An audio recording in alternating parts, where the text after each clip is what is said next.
The Multitiner is a tractor-mounted aerator which helps maintain playing surfaces throughout the year.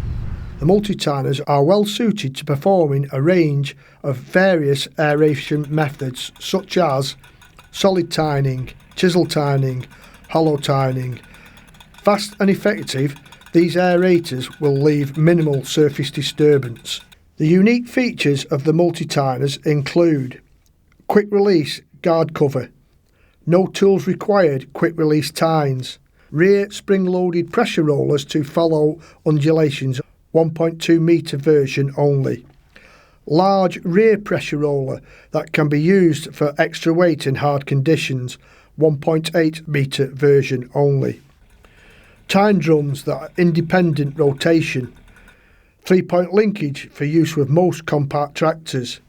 A choice of interchangeable tines for different aeration methods are available, which include a 4-inch pencil tine, 4-inch 12mm standard solid tine, 4-inch chisel tine,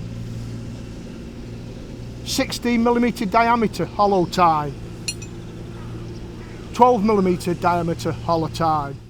The multitiner range is available in two working widths, a 1200mm 48-inch with a maximum working depth of 100mm 4-inch with a tractor power requirement of 20 horsepower minimum. The 1.8 metre multitiner has a working width of 1800mm 72-inch, maximum working depth of 100mm 4-inch with a minimum tractor requirement of 35 horsepower.